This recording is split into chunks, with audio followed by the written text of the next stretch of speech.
Amados, que el Señor les bendiga y bendiga este momento que pasaremos en torno a su santa palabra. La santa palabra de Dios tiene para nosotros siempre algo que estimula nuestra fe y que nos ayuda a conocer mejor a este Dios todopoderoso, al que llamamos Padre. Vamos a orar. Nuestro buen Dios, en el nombre de Jesús, otra vez nos inclinamos ante ti, rogándote que por tu Espíritu Santo nos guíes al examinar tu palabra. Te doy gracias, Padre, por tu pueblo Israel, porque, Señor, gracias a ese pueblo enviaste a tu Hijo. Gracias a ese pueblo salvaguardaste la Escritura del Antiguo Testamento. Y gracias a la experiencia de ese pueblo, que muchas veces falló, nos ayuda también hoy día para rectificar nuestros caminos o para conocer mejor tu voluntad, tu poder, tu gracia y en especial tu misericordia. Guíanos, Señor, en el nombre de Jesús te lo pedimos. Amén. Amén y amén. Este es el cuarto mensaje que vamos a estar compartiendo relativo al pasaje de Éxodo capítulo 14, donde se nos muestra el cruce del Mar Rojo que hace el pueblo de Israel, saliendo de la esclavitud de Egipto y después arrancando porque los ejércitos de Faraón les perseguían. Todo estaba en contra. ¿Sabe que hay mucho paralelo entre lo que es la historia de Israel y lo que es la historia de la iglesia por varias circunstancias? Hoy día no voy a tocar eso. Quizá en una próxima conclusión final voy a estar tocando todo lo que se aprende de todo este capítulo. Pero en el día de hoy, en este cuarto mensaje de encerrados, porque así es como estaba el pueblo de Israel en ese momento, encerrados, quiero poner mi énfasis en lo que no habíamos puesto énfasis antes.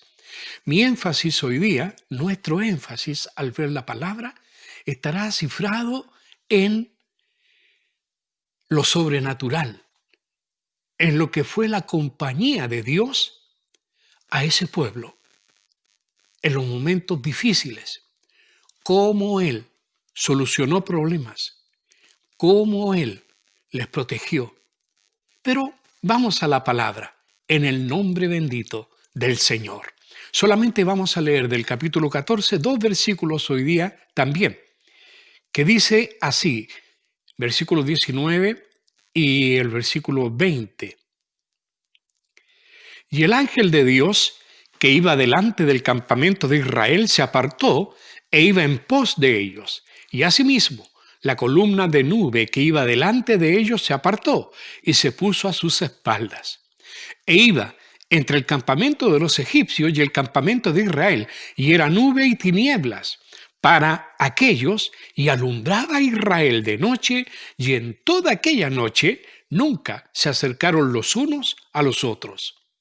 Esa es la palabra del Señor. Lo primero que nos llama la atención es que aquí se nos introduce un personaje que generalmente pasa desapercibido o inadvertido. Ponemos el énfasis en lo que fue esa nube, esa columna de fuego en la noche y esa nube en el día. Pero la palabra de Dios nos dice que había un ser sobrenatural, misterioso, que a lo mejor ni se veía, pero que la palabra declara que ahí estaba. El ángel de Dios iba delante del campamento de Israel. Eso me llena de esperanza y de fe. Hermanos, saber esta verdad, que Dios va, porque de verdad, cuando uno estudia en el Antiguo Testamento las apariciones de este ángel de Dios o este ángel de Jehová, el ángel de Jehová, para la mayoría de los eruditos, es la manifestación física de Jesucristo preencarnado. Y aquí entramos en la doctrina de la cristología. El Cristo preencarnado, antes de que Él naciese de la Virgen María, Él apareció en forma sobrenatural en el Antiguo Testamento. ¿Y cómo lo sabemos? Porque la misma Biblia declara que a Dios nadie le vio jamás. Así que quien se aparecía era el Hijo, porque el Hijo le ha dado a conocer. Siempre fue así. Pero vamos poco a poco viendo algo más acerca de lo que este interesante pasaje tiene para nosotros. La columna de nube y fuego, ya entendemos entonces que esta preencarnación de Cristo, esta manifestación del Cristo preencarnado, era el ángel del Señor. Así que habían tres cosas ahí. Estaba tres fenómenos. Estaba el ángel de Jehová, estaba la nube de día y estaba el fuego, la columna de fuego, en la noche. Esas tres cosas o manifestaciones eran las que estaban en torno al pueblo de Israel. Y por eso quiero poner en énfasis. Israel no enfrentó al ejército de Faraón solo. Israel no salió de la esclavitud de Egipto por su propia fuerza. Fue rescatado, fue sacado con tremendos prodigios. Usted sabe que para sacarte a ti del mundo de las tinieblas y a mí, el Señor envió la luz del mundo, Cristo el Señor. Así también, para sacar a Israel de la esclavitud, Dios envió 10 plagas, cosas sobrenaturales e increíbles. Dios, para sacarnos a nosotros de la esclavitud del pecado, envió el mejor de los milagros, el más grande de los milagros. Dios mismo se hizo hombre. Como dice Juan en el Evangelio, ya que el Verbo fue hecho carne y habitó entre nosotros. Juan 1:14. Este Verbo, esta encarnación, este Cristo que ahora se hizo hombre, es el mayor milagro de todos. Dios viviendo con nosotros. Por eso es tan importante que veamos los paralelos que hay. Aunque yo dije que hoy día no quería poner tanto énfasis en eso, sino a lo que es esta tremenda verdad. Nunca estuvieron solos. Escúchame esto, hermano, y trata de grabarlo en tu corazón. Nunca estamos solos, nunca. Siempre el mundo espiritual, la presencia invisible, pero real, tangible de Dios, está con nosotros. Siempre. Aún en los momentos en que el ejército del faraón te persiga, aún cuando los enemigos se levanten contra ti, nunca estamos solos. Aunque estemos pasando la peor de las estrecheces, nunca estamos solos. Y siempre hay algo adelante. Siempre hay uno que cuida, que guía. Y ese es el Señor.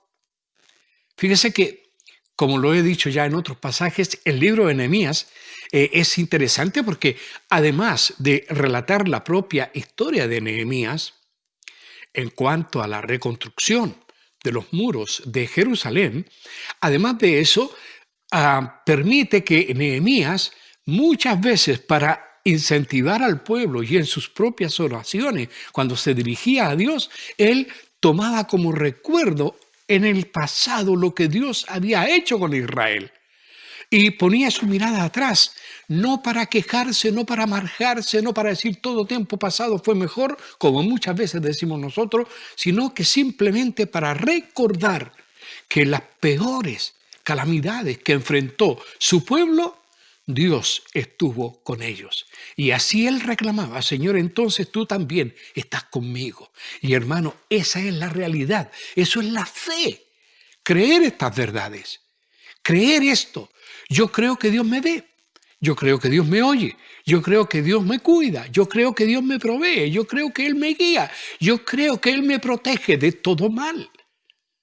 Ay, entonces no pasarían cosas malas a los creyentes. Yo también sé que Él tiene su plan. Así como me llamó la atención que Dios como que llevó a Israel a quedar como encajonado, encerrado, así como estamos hoy día nosotros, Como que el Señor deliberadamente lo permitió. ¿Pero para qué? Para mostrar su gloria. Y eso es algo importante que no debemos olvidar. Hermano, el mundo se nos está como viniendo abajo. Oh, todas las cosas están cambiando. Hay una reestructuración social, una reingeniería social. Hay cambios violentos y tremendos. Hoy día se nos habla de tolerancia, pero nadie nos tolera a nosotros. Se nos habla de que no hay que tener un mensaje de odio, pero nos odian. Hoy día estamos contra la espada y la pared. Las cosas no van a ser mejor en el futuro. Por eso, amados hermanos, es nuestro privilegio abrir la palabra y descansar en un Dios que es capaz de liberar a todo un pueblo, a toda una nación, traerla a una tierra que Él promete y en todo el camino estar con ellos, protegerlos, proveerlos. Ese es nuestro Dios y en todo nuestro peregrinar por este mundo, Él está con nosotros. Eso es lo que estamos aprendiendo. La compañía de Israel, la mejor de todas las compañías que alguien podría desear, Dios estaba con ellos. Y hermanos, no se olviden, el mensaje anterior hablábamos de esto. Si Dios es por nosotros, ¿quién contra nosotros? Dios está a favor de sus hijos. Dios está a favor de nosotros. Pero hermanos queridos, Él cumplirá sus planes. Y a veces entre sus planes está también nuestra propia mortificación. Muchas veces la enfermedad, el dolor, las cosas graves que nos puedan pasar, pero Dios está con nosotros. No es lo mismo que nos pasen cosas a nosotros que les pasen a otros que no conocen a Dios, porque ellos no tienen esperanza. Aún en la muerte, ellos no tienen esperanza. Nosotros sí tenemos. Nosotros creemos que una vez deshecho nuestro cuerpo, nosotros estaremos ausentes del cuerpo y presentes al Señor. Lo creemos. La palabra de Dios lo enseña y hay un Dios que ya es bueno empezar a reconocer. Pero yo estaba hablando de Nehemías. Nehemías en el capítulo 9, en el versículo 12, dice: tú con todo por tus muchas misericordias, hablando de Israel, no los abandonaste en el desierto. Escúchame esta verdad, hermano. Dios no nos abandona en el desierto. Dios no nos deja solos. Nosotros abandonamos a Dios. Nosotros, los seres humanos, nos olvidamos de Él. Jamás Él se olvida de ti. Jamás Él se olvida de nosotros. Aquí está. No los abandonaste en el desierto. Aunque merecían, si estaban murmurando, reclamaban contra Dios, reclamaban contra Moisés, contra Aarón. Querían volver a Egipto. No los abandonaste. Si Él hizo eso por su pueblo, ¿cuánto más hará por nosotros, sus hijos? Bendito es el Señor nuestro, bendito para siempre. Pero sigo leyendo. No los abandonaste en el desierto. La columna de nube está haciendo referencia a esa manifestación sobrenatural. La columna de nube no se apartó de ellos de día, para guiarlos por el camino, ni de noche la columna de fuego para alumbrarles el camino por el cual habían de ir. Esta nube, ya hablamos del ángel que iba ahí delante, ya supimos quién es, el mismo que está con nosotros ahora. Esta nube simboliza la presencia de Dios mismo, la presencia visible del Dios invisible. Dios usa las cosas, en este momento era una manifestación visible, física, de una nube que realmente les daba sombra, que realmente iba adelante de día y los guiaba, y también de noche, una columna de fuego que cuando tenían que caminar de noche, a veces en el desierto es mejor caminar de noche, les guiaba, mostraba el camino. Y todo el pueblo de Israel se daba cuenta que estaban siendo guiados en forma sobrenatural. Ahora, Era increíble esto, porque en realidad esta era una columna de nube de día y la misma cosa se transformaba en una columna de fuego de noche. Y cuando se enfrentaron a los egipcios, esta columna se pone detrás, entre los egipcios y el pueblo de Dios. Y nunca se acercaron. nunca hubo una sola posibilidad de que ellos los atacaran, de que ellos les hicieran daño. Hermanos, porque entre ellos y los otros estaba la nube. La nube que oscurecía a los egipcios de día y la columna de fuego que no dejaba ver a los egipcios lo que estaba pasando al otro lado, porque los deslumbraba. Estuvieron siempre separados hasta que llegaron frente al Mar Rojo y se abrió el Mar Rojo por el poder de Dios. Salieron allá, pasaron al otro lado, después entró el ejército detrás. Y usted sabe lo que pasó, no quedó ni uno. Ya lo hemos analizado y visto, pero esta nube, no crea usted que era algo casual, no crea usted que esto era una nube cualquiera que aparecía ahí de vez en cuando y este fuego no crea que era una cosa cualquiera, era algo sobrenatural, era la presencia física misma de Dios usando medios físicos para manifestarse, para que su pueblo caminara por fe, es verdad, pero también supiera que hay firmeza en esa fe, hay cosas donde tomarse. Nosotros por la palabra tenemos fe. Nunca te olvides de esto, hermano. Nuestra columna, es decir, nuestra base, no es una columna de humo, no es una columna de fuego, es la tremenda columna de la palabra de Dios, es la base. Es el cimiento. Hermanos, la fe viene por el oír y el oír por la palabra de Dios. Así dice el libro de Romanos. Y nosotros lo creemos con todo el corazón. Ahora, no era una nube, como ya dije, era una nube absolutamente sobrenatural. Cuando esta nube iba delante de Israel, tomaba la forma de una columna. Ya lo dijimos. Y cuando se ponía detrás, o cuando llegaba la noche, simplemente se ponía como una tremenda llama de fuego, una columna de fuego enorme. Ahora bien, el Señor nos protegió a su pueblo y los ayudó a seguir adelante. Siempre mirando la nube, siempre mirando la columna de fuego.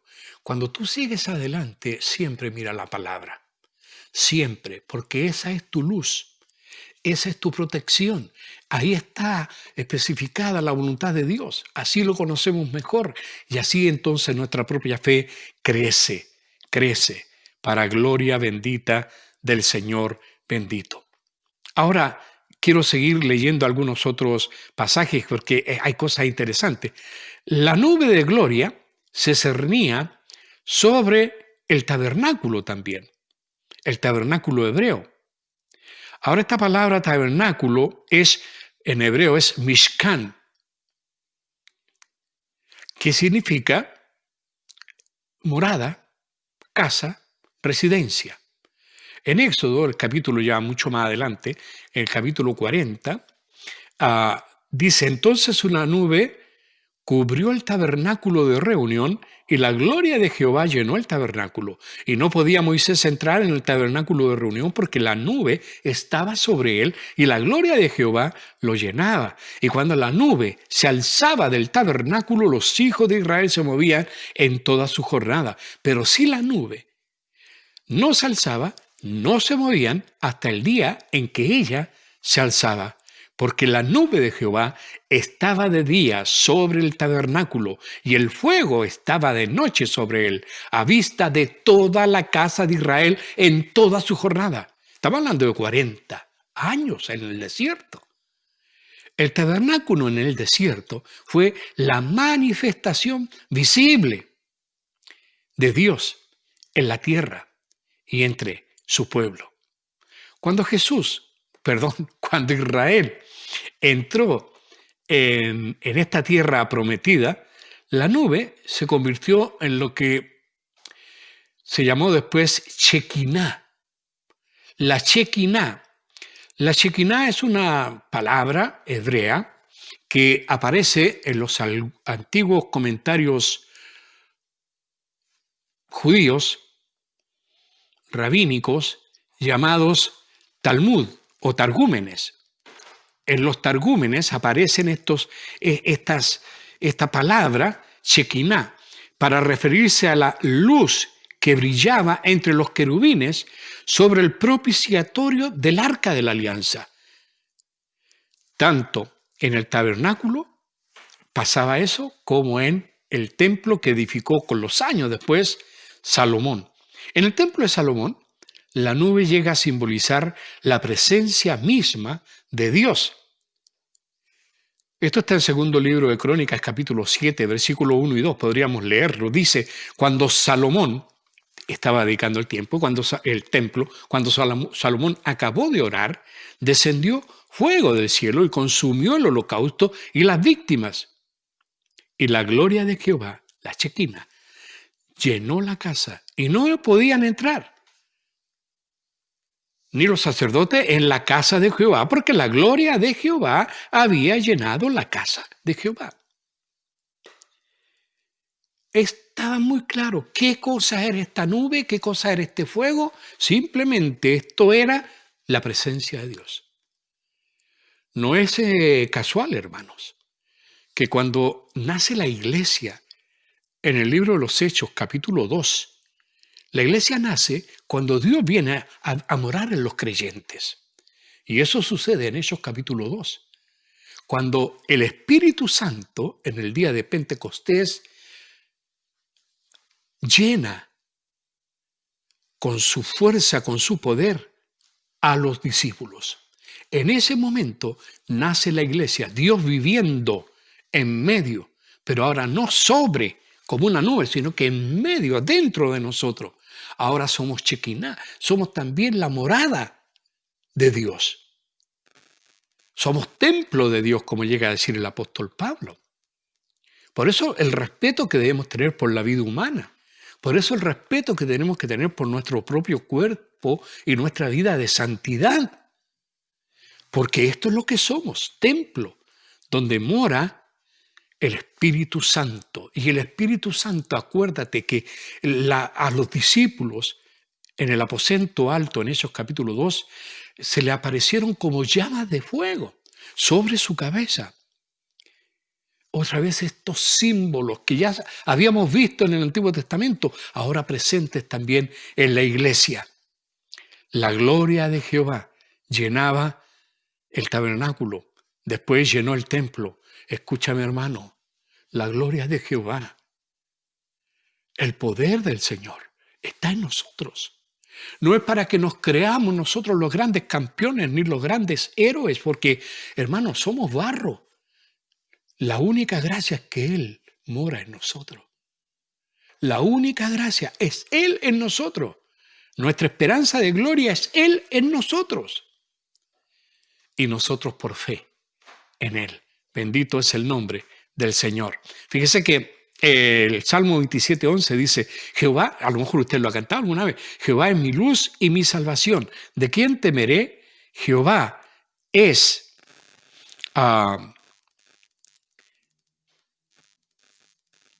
la fortaleza de mi vida. ¿De quién he de atemorizarme? ¿Quién es Jehová? Mi luz. ¿Quién es Jehová? Para el salmista, mi salvación. ¿Cuál es la actitud para enfrentar la vida? Él dice, ¿de qué voy a temer? Jehová es la fuerza, la fortaleza de mi vida. ¿De quién he de tener miedo? Pero ese tema del temor ya lo vimos en un mensaje anterior. Ahora, Isaías capítulo 9, versículo 2 dice, el pueblo que andaba en tinieblas vio gran luz. A los que moraban en tierras de sombra de muerte, luz resplandeció sobre ellos. Es interesante, Isaías varias veces, no solamente en el capítulo 9, donde habla de la encarnación, sino que cuando habla de un príncipe que nos va a nacer y todo eso, sino que ahora está hablando, en el capítulo 60, por ejemplo, está hablando acerca de Israel y está usando la misma expresión de esto de la luz y la gloria del Señor. ¿Qué dice? Levántate, resplandece, ilumina, porque ha venido tu luz. Y la Shekinah, la gloria de Jehová, ha nacido sobre ti. Escucha lo que dice, levántate, resplandece, no te quedes tirado. No es la actitud correcta para nosotros los hijos de Dios. No es estar botados. Levántate. que se ilumine tu cara, que se ilumine tu vida. Levántate. Resplandece porque ha venido tu luz. ¿Vino la luz a tu vida? ¿Vino la gloria de Jehová? ¿Naciste de nuevo? Eso es lo que dice en el fondo. Ha nacido sobre ti. Está hablando de un futuro de Israel, porque todavía no conocen a su Mesías. Pero nosotros tenemos el privilegio de conocerlo ya, de haber creído en él. Ya tenemos estos privilegios. Ahora sigue diciendo Isaías en el capítulo 60, ahora yendo al versículo 19, dice: el sol nunca más te servirá de luz para el día, ni el resplandor de la luna te alumbrará, sino que Jehová te será por luz eterna, y el Dios tuyo será tu esplendor. Esto es la promesa para Israel.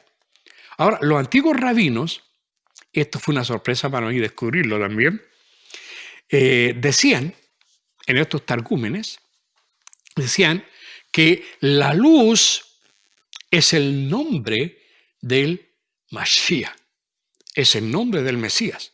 El Mesías era luz. Yo no sé cuánto de sobrenatural puede tener esto. No está en la Biblia, eso no se dice en la Biblia. Está en los comentarios rabínicos.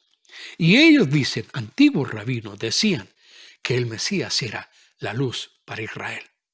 Hermanos queridos, cuando uno va entendiendo estas cosas, va entendiendo también el por qué cuando Jesús se manifiesta hace relación tan detallada acerca de lo que es la luz. Jesús es la luz del mundo.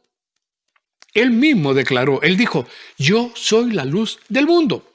El que me sigue no andará en tinieblas, sino que tendrá la luz de la vida.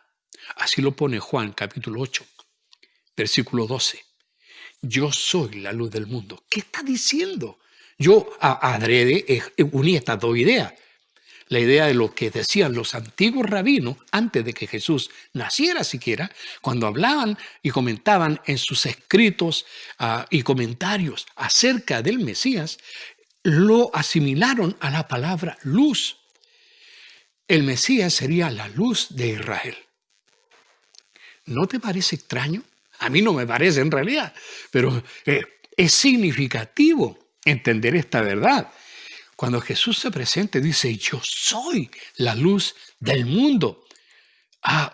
¿Cómo los rabinos no se dieron cuenta? ¿Cómo los sacerdotes no se dieron cuenta? Que él adrede estaba usando las mismas palabras que estaban en sus comentarios rabínicos.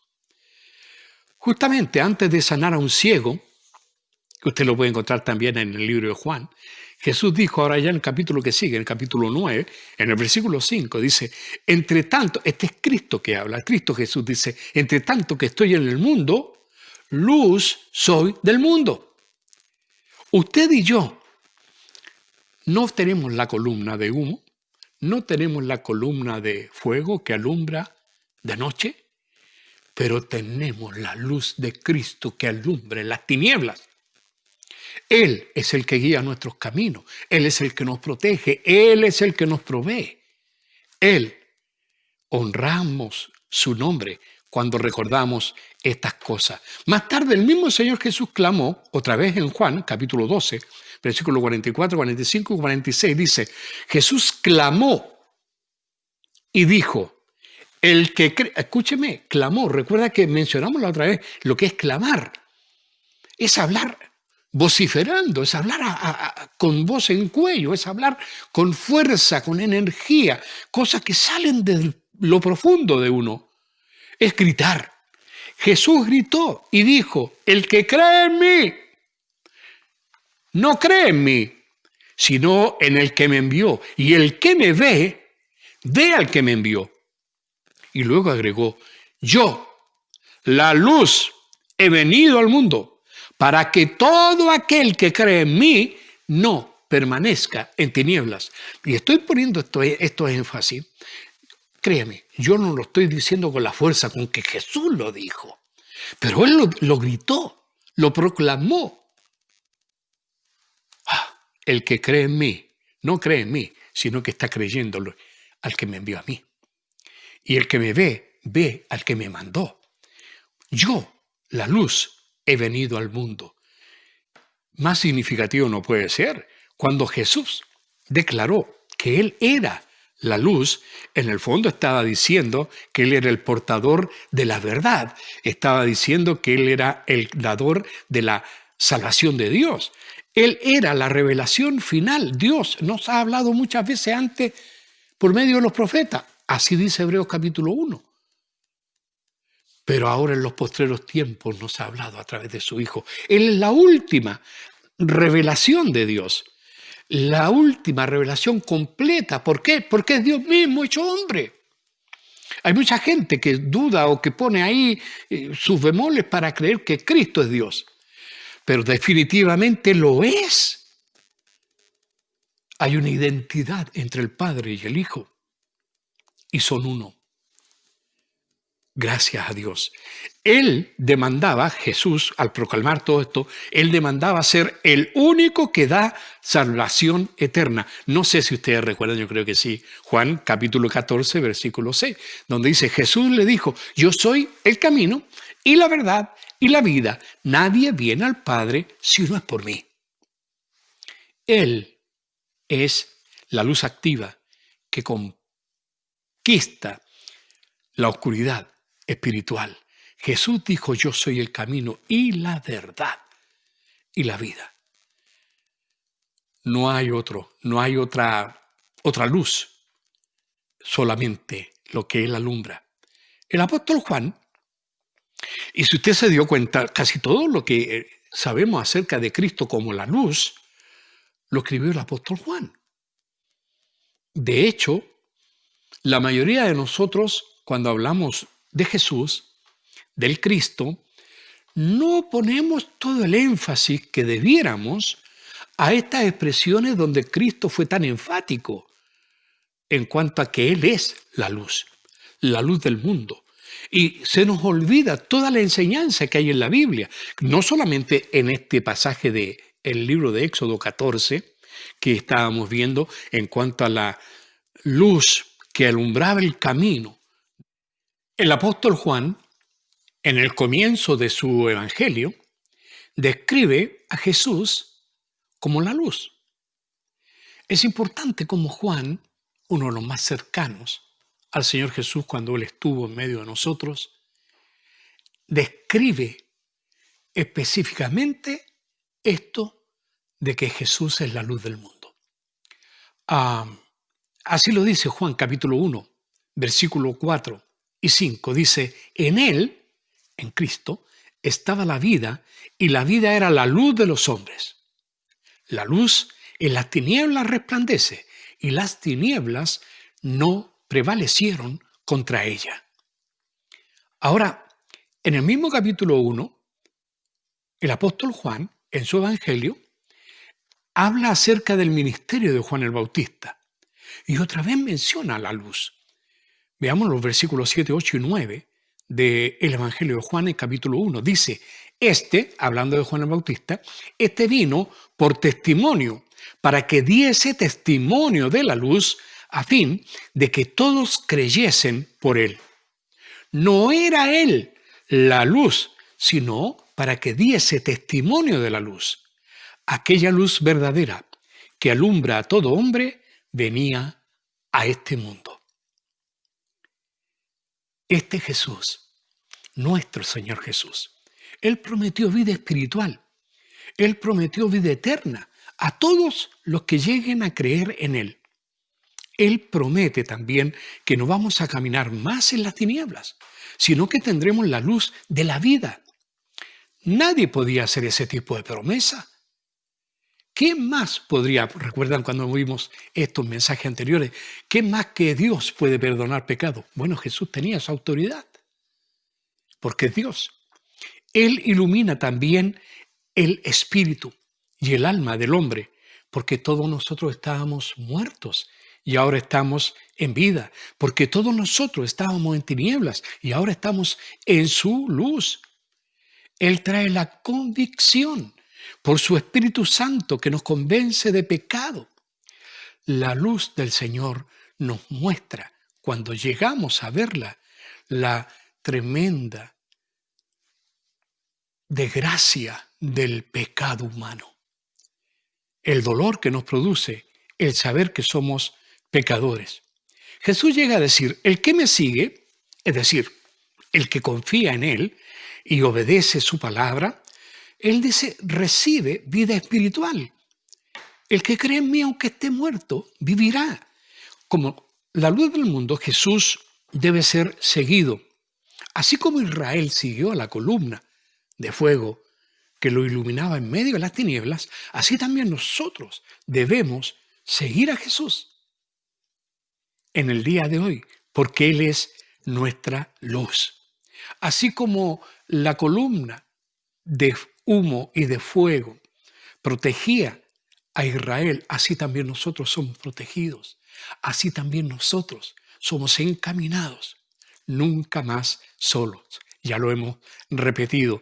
El apóstol Juan, cuando ya es mucho más viejito, escribe en primera carta de Juan, en el capítulo 1, en el versículo 5, 6 y 7, conocemos bien este capítulo 1 de Juan. Nosotros recordamos el versículo 9, que si confesamos nuestros pecados, Él es fiel y justo para perdonar nuestros pecados y limpiarnos de toda maldad. Bueno, esto está un poquito antes. En el versículo 5 dice, este es el mensaje que hemos oído de Él y os anunciamos. ¿Cuál es el mensaje? Dios es luz y no hay ninguna tiniebla en Él. Si decimos que tenemos comunión con Él y andamos en tinieblas, mentimos y no practicamos la verdad. Pero si andamos en luz, como Él está en luz, tenemos comunión unos con otros. Y la sangre de Jesucristo, su Hijo, nos limpia de todo pecado. Cuando Jesús vino a nuestra vida, su luz alumbró nuestro entendimiento que estaba en tinieblas. Y empezamos a entender cosas que antes no entendíamos. Pudimos ver también la gracia y la misericordia de Dios y empezamos a conocer a Dios como lo que Él es, un Padre que ama a sus hijos. Bendito sea el nombre del Señor. Ahora, al estar en comunión con Cristo, nosotros también somos luz, luz en nuestro caminar, luz por caminar en intimidad con el Señor, porque Él es la luz. Ahora, no lo digo yo. Jesús lo dijo a sus discípulos. Él le dice, vosotros sois la luz del mundo. Una ciudad asentada sobre un monte no se puede esconder, ni se enciende una luz y se pone debajo de un almud, sino sobre el candelero y alumbra a todos los que están en casa. Así alumbre, está diciendo el Señor, así alumbre vuestra luz delante de los hombres, para que vean vuestras buenas obras y glorifiquen a vuestro Padre que está en los cielos. Bendito sea esta palabra y es bendito sea el Señor nuestro. Bien, me permiten. Cuando comenzamos a explicar lo que Jesús dijo a los discípulos, vosotros sois la luz del mundo, dice una ciudad asentada sobre un monte no se puede esconder, porque de lejos se ve su resplandor. No es posible esconderla. Tampoco se mete una luz debajo de un almud, sino que se pone en un candelero para que alumbre. Así alumbre vuestra luz.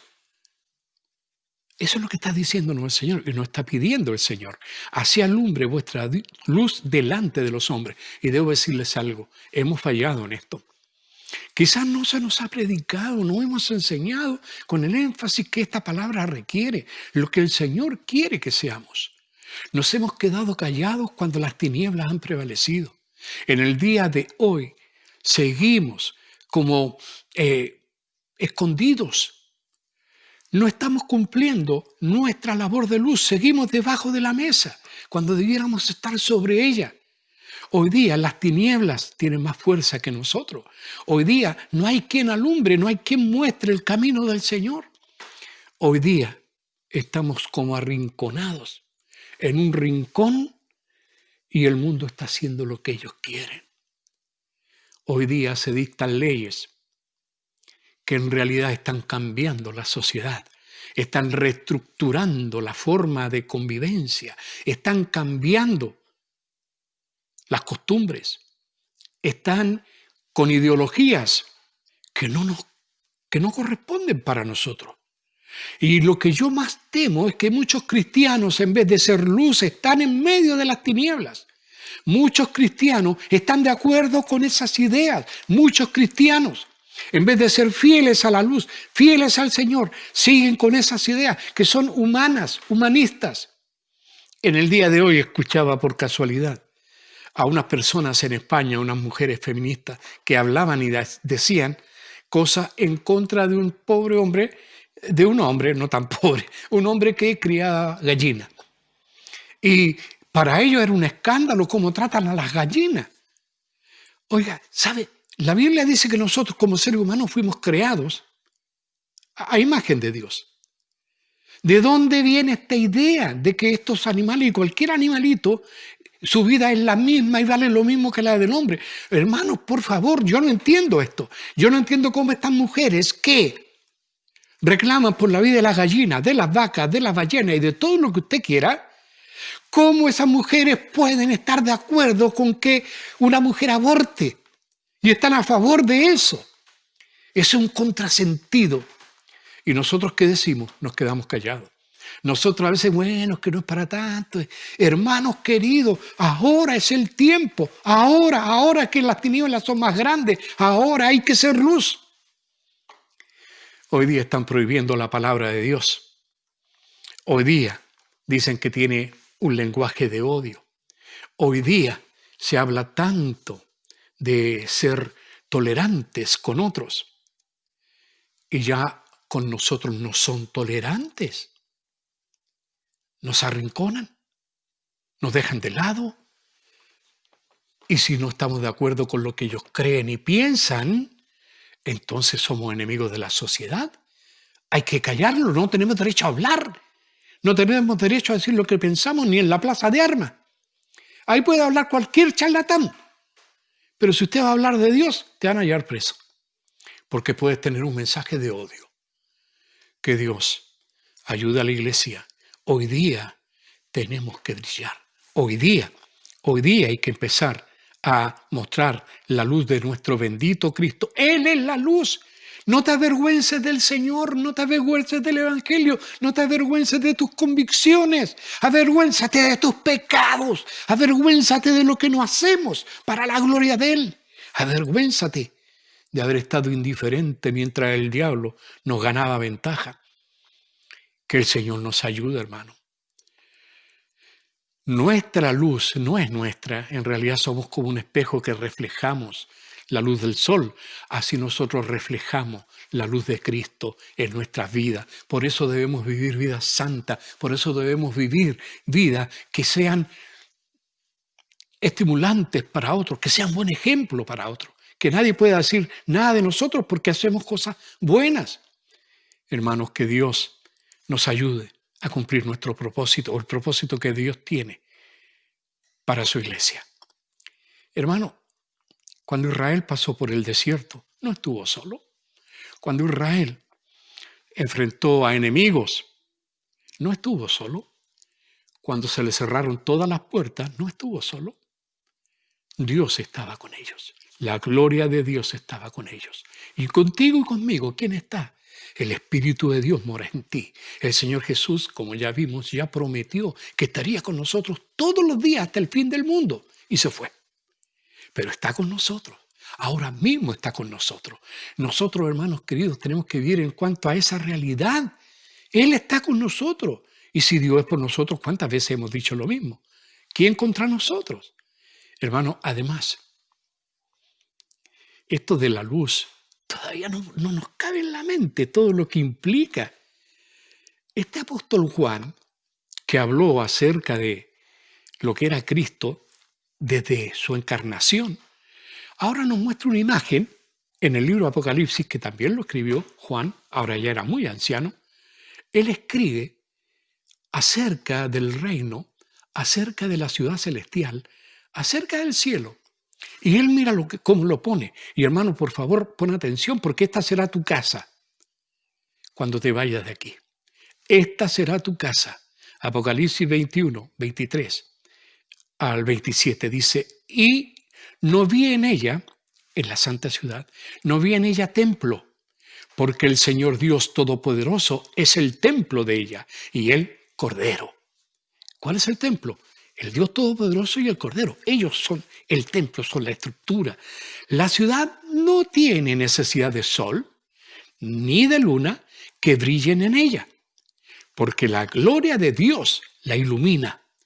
Acostúmbrate a caminar en luz, hermano. Y el Cordero es su lumbrera.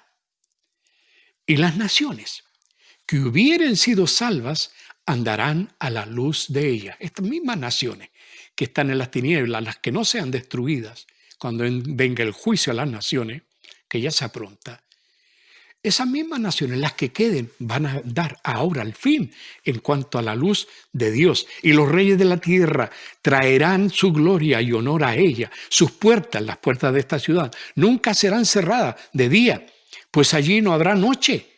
Y llevarán la gloria y la honra de las naciones a ella. No entrará en ella ninguna cosa inmunda. No habrá más pecado ahí. O que hace abominación y mentira, sino ¿quiénes van a entrar a esa ciudad? No cualquiera, solamente los que están inscritos en el libro de la vida del Cordero. El Señor habló del nuevo nacimiento. Cuando tú naciste, al poco tiempo te inscribieron en el registro civil. Cuando tú naciste de Cristo, cuando tú naciste del Espíritu, en el cielo se inscribió tu nombre. Ahora, esto no es todo. Juan sigue describiendo este nuevo cielo, esta nueva ciudad, como no habrá allí más noche, no tienen necesidad de luz de lámpara, ni de luz del sol, porque Dios, el Señor, los iluminarán y reinarán por los siglos de los siglos. Hermanos queridos, ahí vamos a vivir en luz. ¿Por qué no comenzamos a acostumbrarnos? Ahí vamos a vivir en santidad. ¿Por qué no vivir vidas más santas? Ahí caminaremos en comunión con Él. ¿Por qué no empezar nuestra comunión ahora con Él? Ahí vamos a glorificar el nombre del Señor y el nombre del Cordero. ¿Por qué no empezar a hacerlo ahora? Jesús dijo en Juan 8:12, yo soy la luz del mundo. El que me sigue no andará en tinieblas, sino que tendrá la luz de la vida. La luz de la presencia de Dios que alumbró a Israel, esa luz hoy día alumbra nuestro camino. Me pregunto, ¿estás dispuesto a caminar en su luz? Que el Señor nos conceda esa gracia. Acompáñeme a orar. Mi amado Padre, te pido, te ruego, te suplico, por la misericordia tuya, en el nombre de Jesús. Míranos, Señor, y sácanos de las tinieblas de la mente. Sácanos, Señor, de la confusión de este mundo. Coloca en nosotros, Señor, más de tu Espíritu para que seamos hijos de luz. Padre, yo sé que ya lo somos. Yo sé que somos tus hijos. Pero, Padre, de alguna manera la luz se ha empañado por causa del pecado o la indiferencia. Señor, ahora que entendemos que no estamos solos, ahora que entendemos que la luz nos va a iluminar siempre y que tu poder nos resguardará de todo mal, entonces ahora, Señor, queremos caminar en la luz. Señor, basta ya con el tiempo pasado para todas las maldades, basta ya con todo lo malo que se ha hecho. Tú nos has perdonado. Guíanos para que andemos en tu palabra, en tu verdad y en tu gracia. Concédenos ese privilegio de caminar ahora como ciudadanos del cielo, para gloria de tu nombre y para bien de nuestra alma. Te lo pido en el nombre de Jesucristo el Señor. Amén, amén, amén, Señor. Gracias, Padre. Amén.